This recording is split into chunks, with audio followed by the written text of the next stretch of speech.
is up, everyone? Welcome to Ginger Runner Live, episode number 349. Is that correct? That's correct. 349. I repeat, 349. My numbers are all mixed up. I was like, that seems too high. We're very excited about tonight's show because we get to be joined on the show by one of our dear friends we haven't spoken to in quite some time. It is great to have her back on the show. Katie Grossman is going to be joining us today to talk all about motherhood. She just had a new baby, and we're so excited for her. We'll give a tiny round of applause here at the front, but we'll obviously congratulate her when we bring her on the show. We're going to talk a little bit about motherhood, postpartum injury, and her patience in getting back to the sport that she loves so much. It's going to be a really wonderfully informative show, as well as just a great opportunity for us to catch back up with one of the people that we really admire a lot in the community and just on earth. She's wonderful. So sit back, relax, everyone. We are so excited about tonight's episode. The show begins now.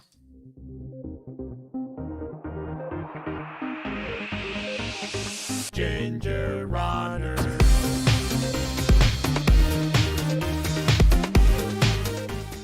Yay! What is up, everyone? Welcome to Ginger Runner Live, episode number 349. Thank you for taking some time out of your busy Mondays to spend a little bit of it with us. Tonight's going to be a fun show.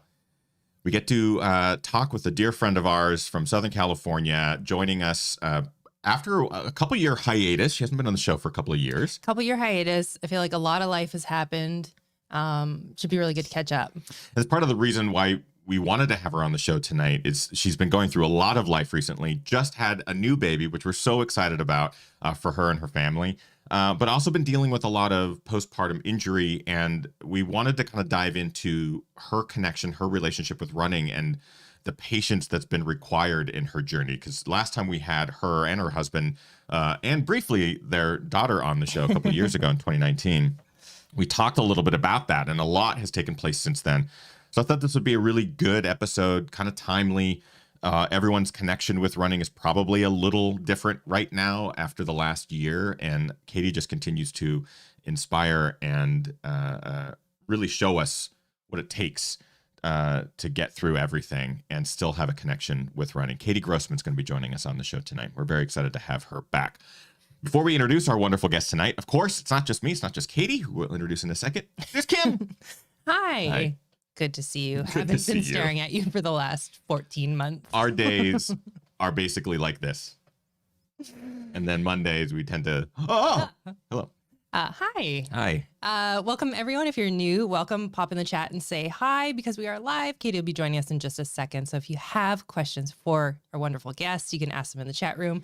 There's already been a comment in the chat room, somebody saying they thought your shirt was pleather because of the way the light is like reflecting.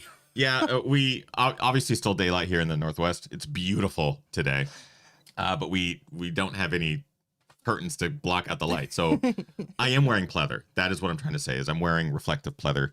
It's plaid. It's pleather. Oh man. Oh boy, that was rough. Boy. Before we, of course, introduce our guests, we also have some individuals that we like to thank at the top of every show. It is our GR crew, our Ginger Runner crew. You can go to patreon.com/thegingerrunner and you can join the GR crew. We have tons of perks on the back end. We do like behind the scenes shows. We do daily live streams, all sorts of stuff. It is because of the GR crew that we're able to do this full time. We're able to go do Ginger Runner Live every Monday, do our daily live streams, plus reviews, films, everything. It's because of the GR crew. Two individuals in particular at that top tier really go above and beyond. We, of course, like to mention them at the beginning of every Ginger Runner Live episode as well. Rick Bjarnason and his company, cheekymonkeymedia.ca. They are a web design company based out of British Columbia, Canada. They redid the gingerrunner.com website. They are a web design / web maintenance company. If you're ever looking for that kind of stuff, they're great. Rick himself is also an ultra runner, total badass, and we're excited to have him on board. And of course, Brian Sands, longtime supporter. Brian Sands is truly inspirational. Ran his first marathon at 50. Ran his first, right? I think you're close. Yeah, I think I'm close. I think you're close. 52? But also notable, also just crushed a 5K PR. Hey, that's awesome. Yeah. Brian, he's just got this incredibly inspiring story. We're just so stoked to get a chance to chat with him every month and talk about him on the show and stuff like that. He's also just a fantastic community member. He's in the chat right now. So Brian, of course, I'm just butchering. Give us a brief story. First marathon, First ultra. He ran 100 miles, his first 100 miler last October. He's currently training for 200 Brian plus confirms miles. 50, yes. Yes, that's what I thought. And you looked at me like, you got this wrong. That's just my face. Okay. So without further ado, our guest has been patiently waiting. We're so excited to welcome back to the show, Katie Grossman. Yay. Hello. Welcome back. Hello. Oh, all right. Good to see you guys. Where are you coming to us from? Because I love the wood. We kind of have matching backgrounds, but I am sitting in my bed because I still have to sit on soft surfaces because I didn't give birth that long ago. Right. So I'm in my bed in beautiful Wrightwood, California, with this wall that I made myself and this headboard that we made ourselves. I don't think I'll be lying if I said that your wall, this wood wall, which I think you guys did that a couple of years ago, right? Like you guys installed the paneling a while ago. Yeah, it's been like 6 years ago, but Yeah. what is time? It sort of has like inspired sort of our background wood, because I remember you posting about it. I was like, oh, I love that wood background. So there's a little bit of the Grossmans right here Yes. on our wall. First, Kim and I want to congratulate you on the birth of your second child. This is such a cool thing. We're so happy for you. Congratulations, Katie Thank and you. Dom and family. Since we last had you on, which we kind of talked at the beginning of the show, it's been a May couple of years. 2019, Yeah. in which I thought was a year ago. It was 2 years ago. Almost. 2 years ago. Your first child was at that point still pretty young, right? Like 2 years old. She would have been, no, if it was 2 years ago, she would have been like 6, 7 months old. Wow. Yeah. At that point, we sort of had a conversation that I hope to kind of continue today, because a lot of life has obviously occurred between these two moments, and especially with your running journey. But I kind of want to start there where we left off, because your relationship with running, you were getting back to it, but you were having difficulty getting back to it in the way that you were running even the fall or summer before. I'm curious what sort of happened the summer of 2019, because you had Hard Rock and other races and stuff that you just love and you have such a connection to come up on the calendar. Were you able to continue training? Were you able to race consistently? What was sort of your relationship with running at that point? Yeah. So I have not done a race since before I got pregnant in 2017. I was starting to put the pieces together to start to heal. I had some pelvic problems that crept up second trimester, and we kind of hoped that they would just go away after I had the baby, and they didn't. They got a lot worse, and I was having a lot of trouble finding the help that I needed because, general health care it just kind of tells you you're fine. And I was having trouble really admitting that maybe I needed to spend the time and resources to go seek out a pelvic floor specialist. Basically, it's expensive. It's a couple hours away, so it was like a full day of my time. So that's, time, money, time that I'm not working, time that I'm having to add on to that to deal with taking the baby with me because I was breastfeeding, and then she would scream the whole appointment. It was a lot. So I think at that time when I talked to you then, I had seen one pelvic floor specialist and it just wasn't worth it. And so I kind of quit because it wasn't helping. So I was sad. But then I found I'm not sure exactly when I talked to you, but around that time, because it was about the 8-month mark, I found a really great pelvic floor specialist that I have basically been working with since then.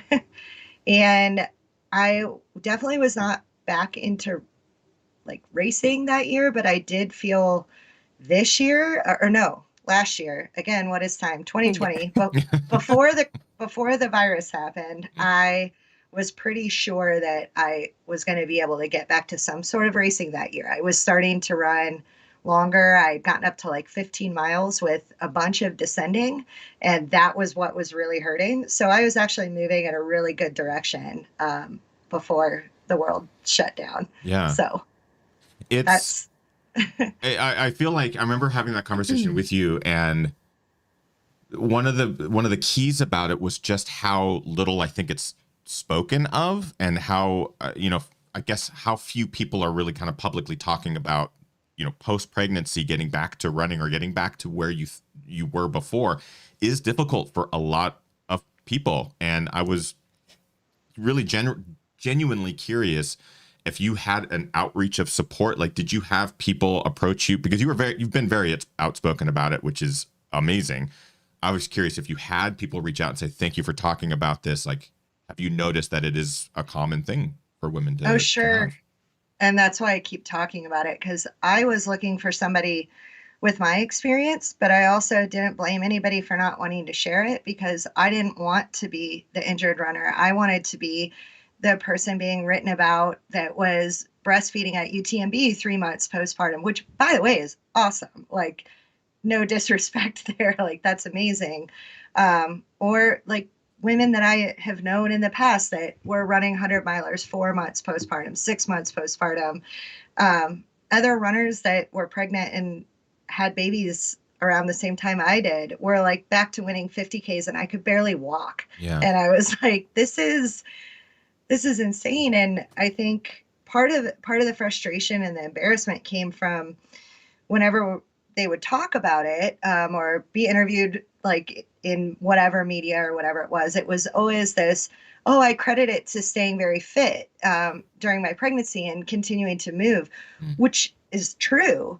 But for me, I tried to do that and then I couldn't. I got injured, but I don't know, it was just in my head then, because I wasn't hearing anybody else with my experience, that I'm like, well, maybe I just didn't try hard enough, or maybe I'm not as fit as I thought I was, or just, I don't know. We're already crazy when we're pregnant of what the hormones are making us think. And just, I don't know, it's such a crazy experience. You tend to have a lot of anxiety about different things. And so this was just yet another piece that I was kind of putting the blame on myself, because I couldn't find anybody like me. And when I finally decided that I would start being open about it, I was finding that so many people were like, yes, I went through this too. And I was like, oh, I did not know that this is actually way more common than I thought it was. And so many people then that shared resources. Like, I found my doctor, my pelvic doctor, through a runner that I had never met, like had recommended her. And I was like, oh, I also heard about this doctor on this podcast I was listening to.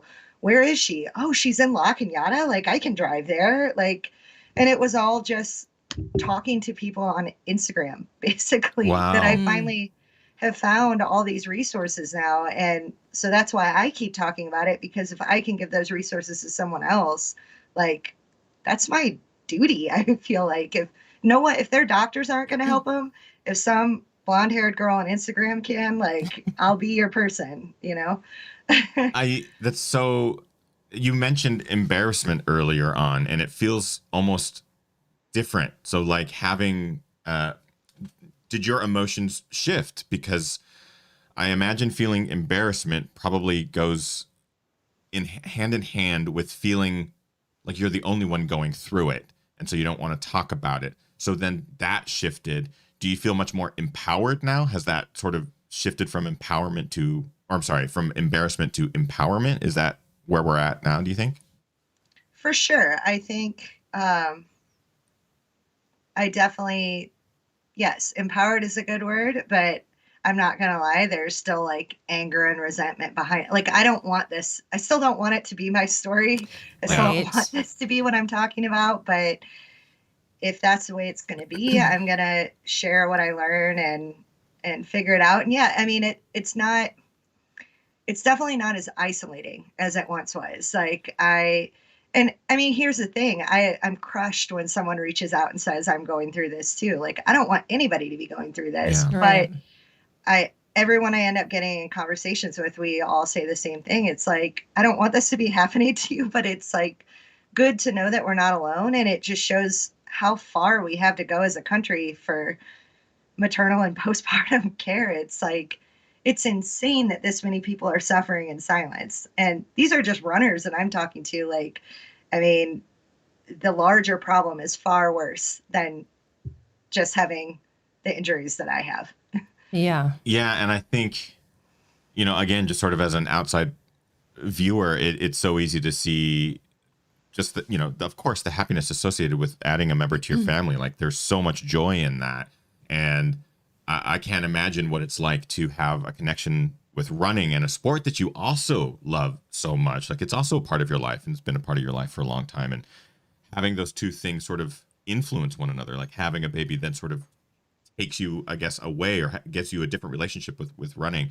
And I kind of want to talk a little bit about that, because with it being sort of an ongoing thing through the summer of 2019, how has your relationship with running, like during that period of time, were you able to get any training in? Were there breakthroughs? Basically, were you able to get to a point where running was enjoyable again, or is that still kind of a fractured relationship? Yes. I definitely, before, like I said, before the virus hit and everything, that fall, winter, and into that spring, I was starting to be able to run a little bit longer. Like, I was far off from like the volume or the speed that I used to be in, but exactly what you said, I was starting to have some runs where they were enjoyable again. They weren't just pain or having to focus on like such specific things that I'm like, this is just painful and annoying. This isn't fun anymore. I was starting to have some runs where I could just enjoy. And actually, legitimately, the week before the world shut down, we did our first like Angeles Crest 100 training run that we led. And one of the days I ran 15 miles on the last part of the course to market for people. And I felt great. And there's a lot of descending in that. And I thought for sure I was going to bail at some point. I felt great. And I really was like, oh my gosh, I think by this summer, I'm going to be able to do some sort of race if I wanted to, or I'm going to at least be back into like a low volume training. I can see how I can handle this now. Right. So yeah, I for sure got into a place where I felt like I was finally like rising above the ongoing pelvic problem. I was still seeing the therapist, and I was still having issues with, basically, long story short, my I had some SI issues and sacral issues where my hips were just kind of like, I'm oversimplifying, but held in a twisted position. And like I would correct it, I would do all these things, but like I would go back 2 weeks later and I would need to be adjusted again. It just like wasn't holding. So I was still having that, but my body was figuring out ways to work through it. And for sure, I was getting a lot stronger. Was having a lot of trouble like activating my glute, and that had kind of went away. I like felt like I had more control over my body again. So yes, 2020 pre-virus, I was on my way back. And then, of course, Oh, 2020. 2020. Yeah. Just, I love the fucking curveball it just decided to throw at us, every single one of us. Before I start digging into the last year and having the new baby, beautiful baby, Yes. and the next stage of what's been going on with Katie, Kim, of course, has some live questions if you're watching. Yeah, just a reminder, we are live. So if you have questions for Katie, just pop them in the chat room there. You're just talking about the pelvic floor visits. And there's a question from A2B2 in the chat room. And A2B2 says, Katie, what advice or insight would you give to people, especially those who bleed, about pelvic floor strength as it relates to running and life in general?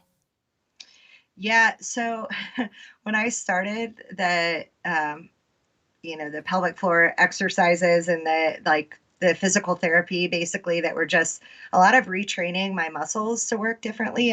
The first thing I said is I was like, oh my God, I should have been doing this years ago, even if I didn't want to be pregnant. Like I was finding all these areas of imbalance that I was like, oh yeah, you know what? This has chronically always been a problem, or I've always been kind of tight in my hip flexor on my left side. Like, what if I would have fixed all this beforehand and, coulda, woulda, shoulda, but I think that the basics of pelvic floor health and I don't know, just the exercises and stuff I've learned, I will continue to do them for the rest of my life. And I wish that just as a woman, I would have sought that out years before I ever even thought about getting pregnant. I think that it probably could have helped me a little bit. I don't I don't know if I would have still had the same problems or not, but for sure it would have helped my running before. I'm positive of that. So even if you have no desire to have babies, like, you know, and there's a lot of resources online that even if you don't want to go get an assessment or don't feel like you need that, there's so many pelvic floor specialists on Instagram or on YouTube that are sharing these resources that you could do the basics at home for free by yourself. That actually brings up a perfect segue into Goldie having your second baby. Did you approach the second pregnancy differently as far as preparation or knowing what you knew then after the first baby? Did you approach it differently, preparing differently? Of course, I don't want to go into like how babies are made or any of that kind of stuff. Like, I think we all know. Oh, you're asking? Basically, what I'm asking is how are they made? Are you talking from like an athletic mind standpoint? Knowing what you learned after the first child, did you approach the second one any different in the sense of like, I'm going to prepare for XYZ to happen and I'm going to be strong and I'll use these exercises and this sort of thing? I guess, did it give you a leg up, I guess? Yes and no and yes. So I was still seeing the pelvic floor specialist, and I had talked to her that I was like, I think we're going to try to do this again. Like, the time is now, the world is shut down. Once I felt like it was safe and that I could handle it, maybe being pregnant in a pandemic, we were like, yeah, we should go for it. Cause I'm 38 now. We wanted to try to have kids before I was 40. I just felt like it was the right thing to do. That my healthcare provider was like, yeah, like, go for it if you want to. And we didn't know how long it was going to take. And I got pregnant right away. So then we're like, all right, well, now we can stop talking about it. Now I'm pregnant again. So I went in for sure being like, I am not going to have the same expectations that I had before. And I was also already working with the specialist. So I feel like I had a leg up in that way. But I also lost running a lot earlier this time. And when it happened, the doctor, she was like, you know, I wasn't going to like say this to you, but I'm not surprised at all with the type of issues that you had, like that it was going to come back when you were pregnant again. And I kind of knew, I was hoping it wouldn't happen because I felt really good the first trimester and I was doing a ton of hiking and running. Like, I felt great. And then all of a sudden I was almost halfway through and I went for a run and it was just like, that's it. And I knew it. And I didn't try to run anymore. I was like, okay, I can't run anymore. I'm going to hike. I did a shit ton of skiing, which, you know, draw your own judgments. But I felt safe doing it. So it kept me sane and, you know, both uphill and downhill, like we're able to do some backcountry stuff up here. Very tame. But I just kind of did that stuff, continued doing my PTE, and I felt a lot more relaxed and a lot less sad about it. Yeah. And was just like, you know, I have all the resources now. It's not going to be this 8-month waiting game of trying to find the right pieces and the right thing to do. Like, I am already doing the thing. Like, my doctor gave me exercises to do within 24 hours of birth. Like, I was ready. So I think mentally, it was, even though I lost running earlier and that was kind of sad, I was just in a much better headspace about it, where it was like, look, we just need to get through this and move on. And then I'll finally be moving forward. So.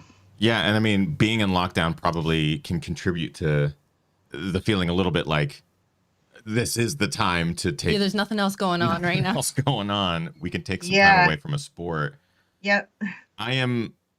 Again, huge congratulations on Goldie, the latest addition to the family, to the Grossman family.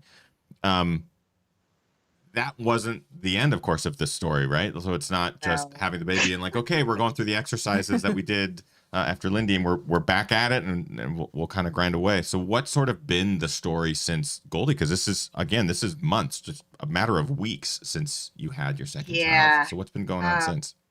Well, I mean, the good thing was, so I ended up with Lindy. I had an emergency C-section, and so that was a whole other set of things that may have been contributing to like it taking longer to heal. Who knows? But this time, I was able to have a VBAC, so I did not have to have a second C-section. And I kid you not, like it was night and day, like the recovery from it. Even though I like have stitches in places I don't want to have stitches, it was it was still much better. And it I realized all of a sudden, like maybe it was 24 hours later, and I was like, oh, my hip doesn't hurt for the first time in months. Like since that day that I ran and was like, I can't run anymore. I was in Wow. daily pain and it was just gone. And I don't know if just finally being able to like have a natural birth, like reset things, like I like felt my hips open up and birth this baby. It was like this amazing experience. And I don't know if my body just finally got to do what it wanted to do the first time and it Huh. didn't get Right. to. I have no idea, but I felt great. And so I was really ecstatic about, finally moving forward and feeling like this was going to be good. But I did know in the back of my head that I was going to have this surgery 3 weeks later. So I, through my pelvic floor therapy, I started to notice maybe 6 months after I had Lindy, I had this like spot in my abs, like on the right side, that just felt really tight. And I thought I had pulled a muscle. And so did my physical therapist. So did a massage therapist that I was seeing. They're like, oh, yeah, it's kind of hard.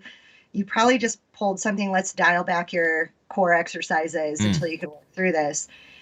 Um, so I kind of didn't say anything about it. And it just like started getting bigger, like this knot in there. And it finally got to the point that my pelvic floor specialist was like, I don't want to scare you, but you need to go get this checked out. Like it's getting bigger. I was like, yeah, I thought so too. And I was at first kind of like poo pooed by my healthcare provider. They're like, you're fine. I'm like, I feel like I'm not, but okay. I got pregnant. And it was finally my OB that like I was like, hey, also I have this thing and nobody's addressing it. And she was like, oh, yeah, you need to go get this checked out. Mm. So long story short, I found out I have this super rare thing called a desmoid tumor. It's super rare.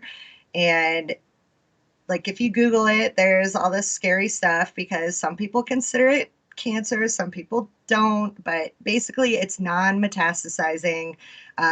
It's not exactly benign. It's locally invasive. It behaves like this crazy scar tissue, and just attacks wherever it is. So there's all these conditions that can be associated with it. I have none of those, thank Okay. goodness. Okay. But they know nothing about this. They don't know why, but they tend to occur in the exact spot that I have them in pregnant women or postpartum women, particularly post C-section.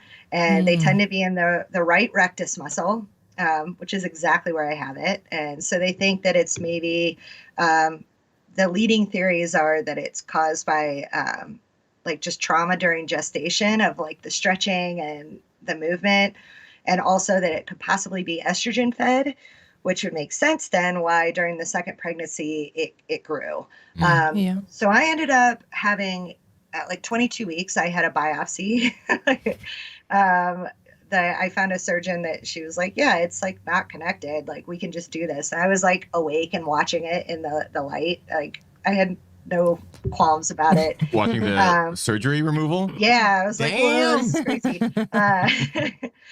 But yeah, so they found out what it was and they did an MRI and they're like, okay, so we're gonna have to get this out, but after the birth. And I was like, all right, can we do it as close to the birth as possible so that I can just knock this out? And she was like, yeah.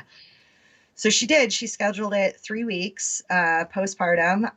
Since I had such a great experience and not another C-section, I was good. I went in, had the surgery. She said that she felt like she got pretty good margins on it, and she ended up not having to take much of the muscle, and everything was good. And I was ecstatic. And then a couple days later, she called back and said, nope, the pathologist looked at it and we need to remove your entire posterior sheath and replace it with mesh, or it's probably going to grow back. And they don't want that to happen, because if it were to get into like choking my organs, then I would be dealing with like not just a like abdominal strength situation, but like a very life altering or threatening situation. And I don't want to let it get to that. And the only other options for it are things like radiation and chemo and shit like that, that would be so life altering. Like it would affect my relationship with my newborn.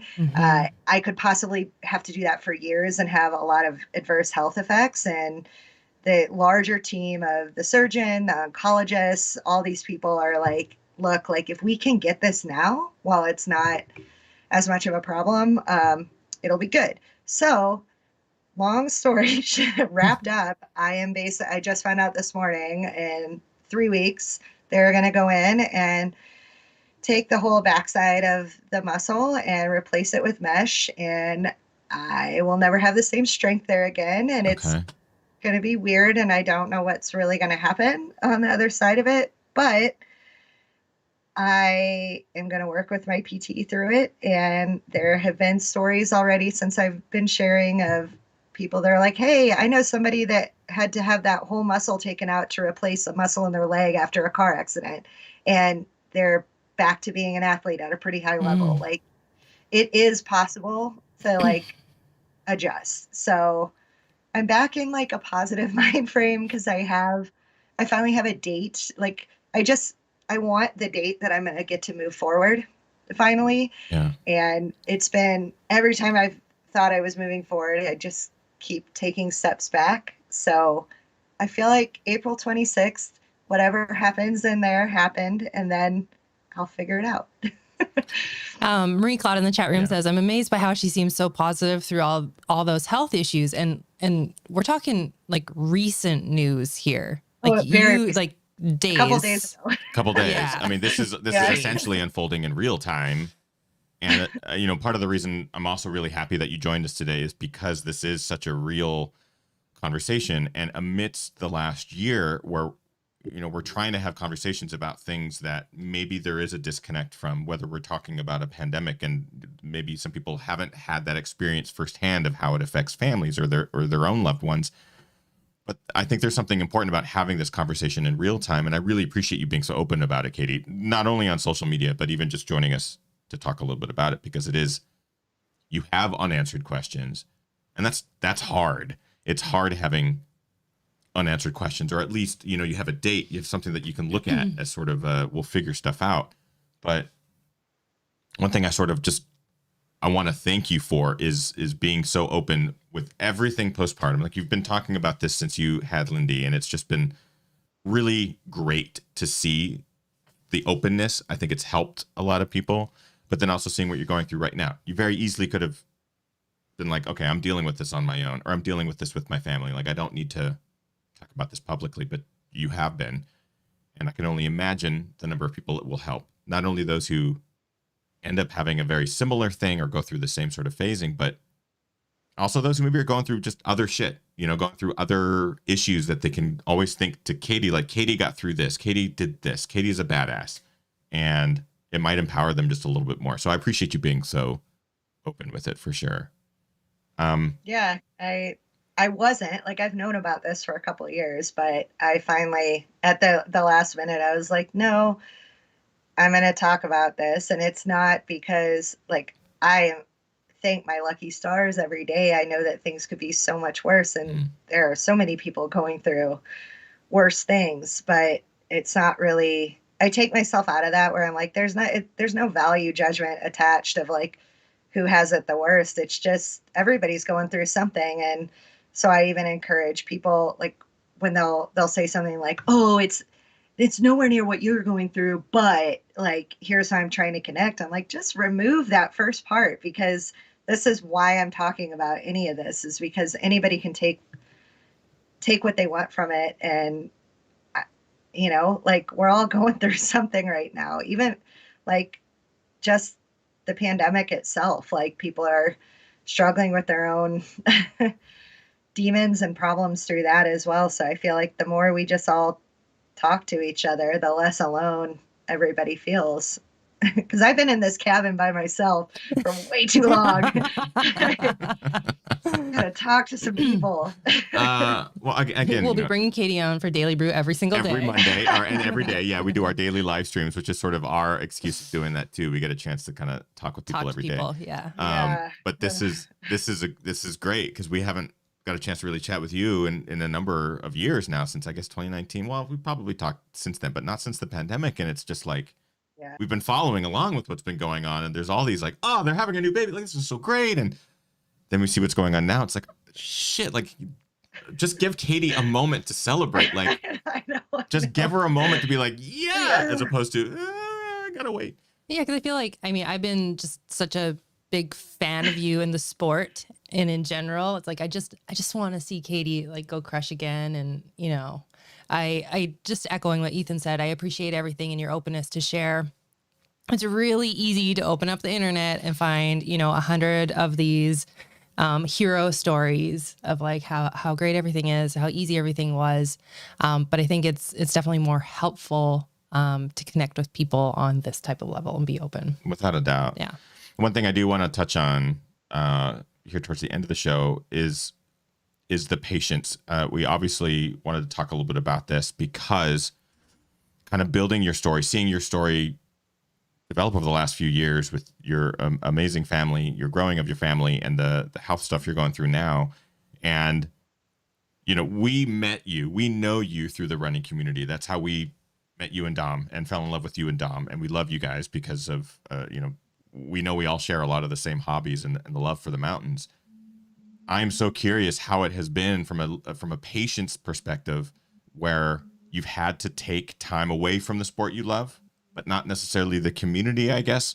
How has it been now looking forward in regards to knowing you're going to have to be patient a little bit longer? Has it been a challenge, or are you equipped with the tools to take this on? Yeah, I mean, at this point, I'm like, what's another year? It's already been 3. But in all seriousness, patience is not my forte. It never has been. My dad loves to tell the story of when I was a little kid, they used to always tell me I needed to get some patience. And I thought that patience was something you could buy at the store. And it was next to the Kraft American singles. Like, I don't know. I was a really weird kid. Like, I had imaginary friends. I was a weird kid, but I like seriously thought, so I would go to the grocery store with my dad and think I was buying patience next to the American cheese. It never worked. Why there? Why of all places? I don't know. So specific.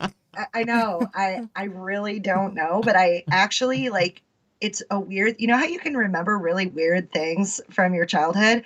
I remember the aisle I grew up in Missouri, and we had a grocery store called Deerberg's, and I like remember the cheese case, like for some reason, like, I don't know. Anyway, it's a weird sidebar, but the whole point is that patience has not been a thing that I'm good with. And I feel like this whole bigger story and everything that has happened has given me patience finally, because I got to the point where I had no other choice, you know, like, and I was really, I mean, you could talk to Dom about it. Like, I've had bad days. I still have it. The day I found out I had to have the other surgery, I laid in the bedroom and cried all day. I'm not gonna lie. Like, I was so upset. I was mean to him. I basically just like fed my daughter and talked to my other daughter a little bit, and otherwise kept the door closed and the lights off and the blinds drawn. And I was upset. And when I went to bed that night, I was like, I got to wake up with a better attitude, because I really don't have another choice. And I think that's kind of been how things have gone for me. Like, I have big emotions. That's who I am. I'm a Pisces, you know, like, I don't know.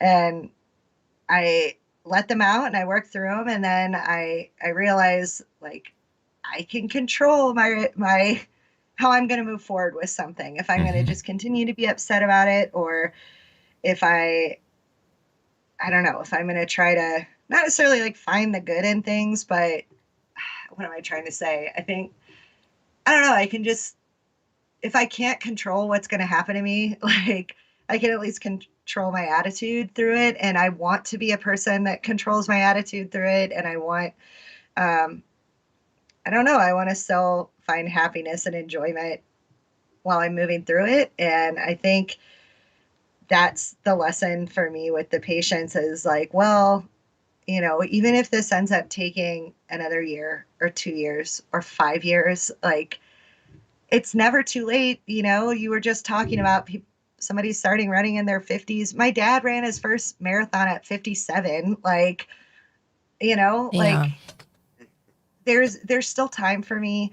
And I don't, I think before I was really concerned of like, am I ever going to get back to the level that I was at? Yeah. Like I still had so much more I wanted to do. I wanted to go back to hard rock. I know I could run it faster. And like, I was looking forward to like being a mountain crusher in my 40s. And I have to believe that that's still there for me because that's what keeps me going. But also like, as I'm in it, it's just, it's going to be what it's going to be. And as long as I'm putting my best foot forward and I'm really putting the effort in, whatever ends up happening is really out of my hands. And if I stress about that, then all it's going to do is just drive me nuts in the process and I'm not going to enjoy it. So if I want running to always hold like a happy place in my life, and if I don't really work at adopting that attitude, what's the point? Like it's I'm not going to enjoy a single step of it. Even if I did get back to where I wanted to, it's going to be miserable.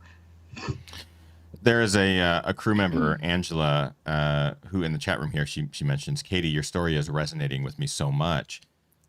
She's a cancer survivor herself, and she's crushing mountains and taking names. She's one of our favorite crew members, just absolutely inspiring to so many people.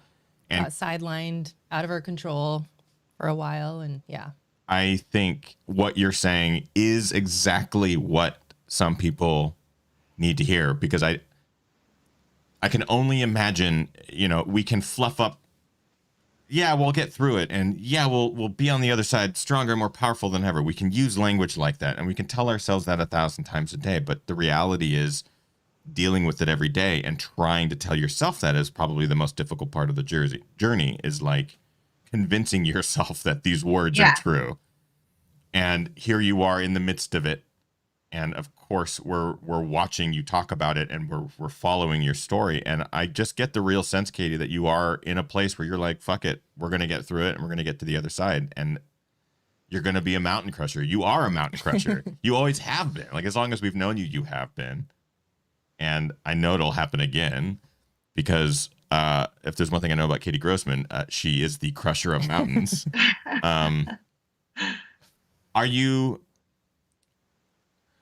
Is it difficult to stay optimistic? Are there moments where it's like, are you going through waves?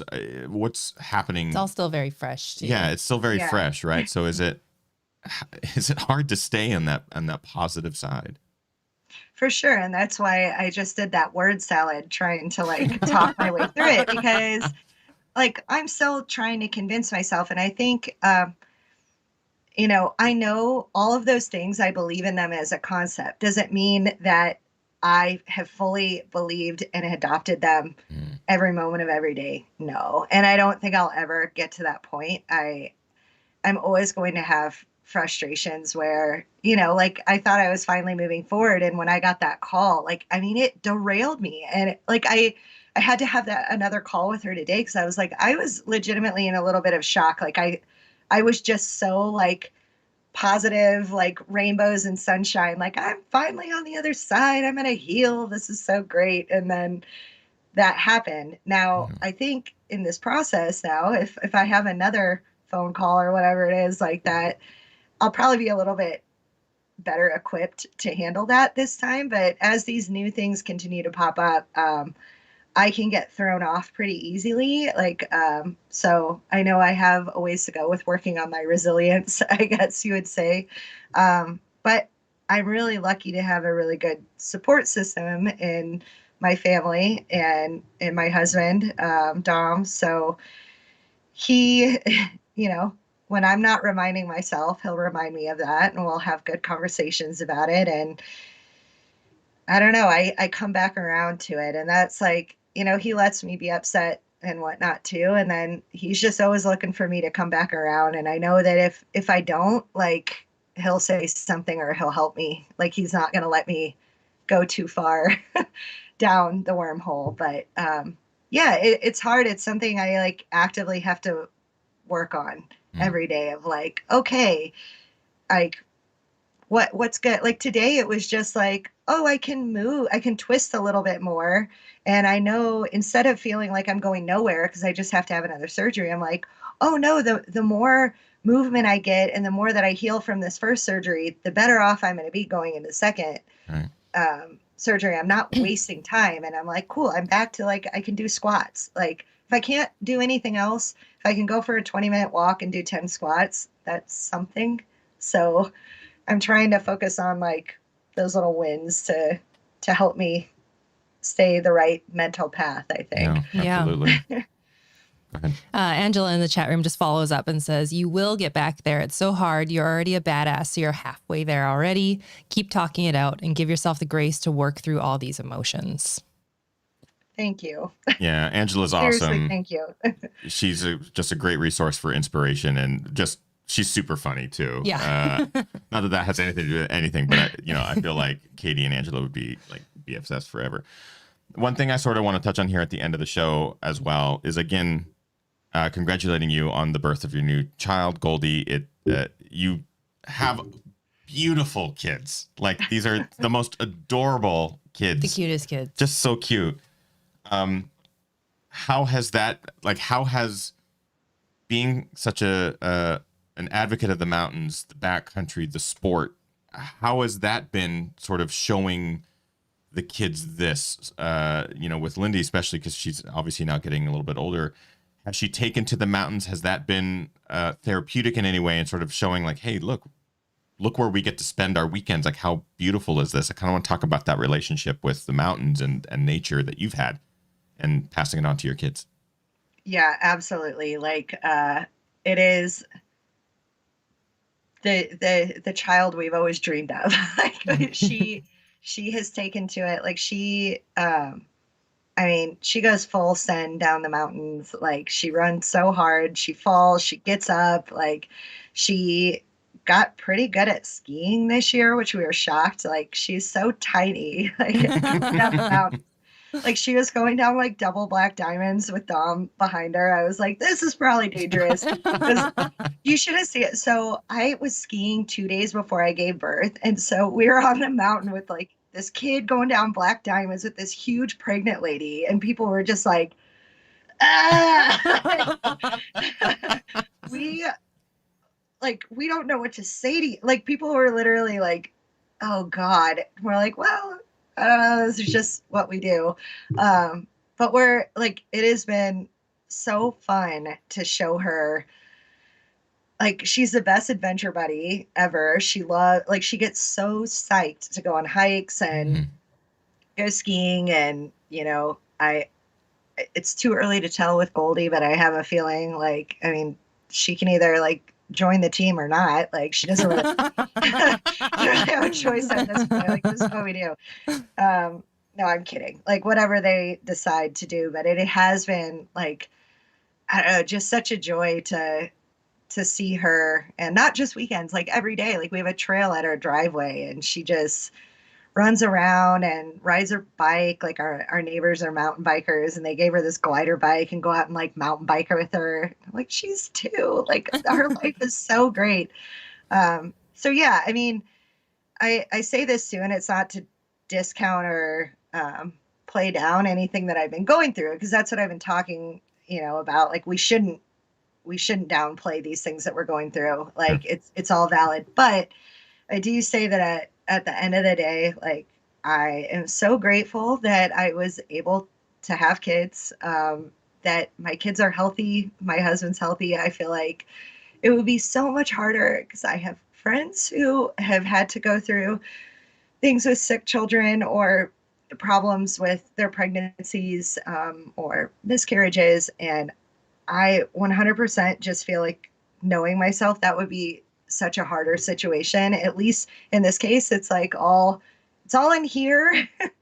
And then I can just enjoy everything else. I'm not having that emotional struggle as well. So I'm just so grateful that I have 2 healthy kids, and I still get to even if I'm not running, like I'm out hiking and skiing with them, and I'm really happy for that. So, Well, we are thankful to have people like you and to have you as a friend, and to be able to kind of live vicariously through your family and your love for the mountains and what you're doing with sharing it with them. And Katie, we really appreciate the openness tonight, just being able to talk a little bit about your journey. Obviously, we want to follow along and offer as much support as you need in any capacity. That's both from Kim and myself, and of course the community. But truthfully, Katie, if there's anything we can do to help, we are here. Even if you just need to, like, I need to talk to 2 people I haven't talked to in a long time and just have a beer over Zoom or whatever.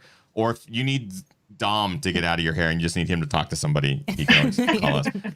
But we thank you from the bottom of our hearts for talking a little bit tonight about your journey. And for those who want to follow you on social media and get a picture of the life that you guys live in the mountains, where can they find you? Where can they follow up? And thank you for being on the show and stuff like that.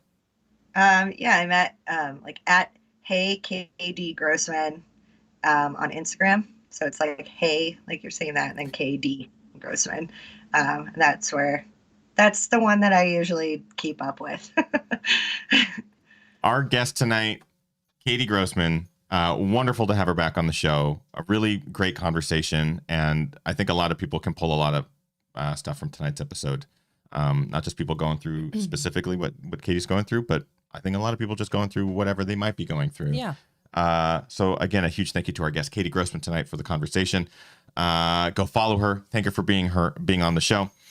Before we wrap up the show, though, we will move into an after show. So we do have our after show with all of our guests. Katie will, again, just stay on the line, Katie. I didn't tell you about this, but yeah, stay on the line. Yeah, Katie remembers.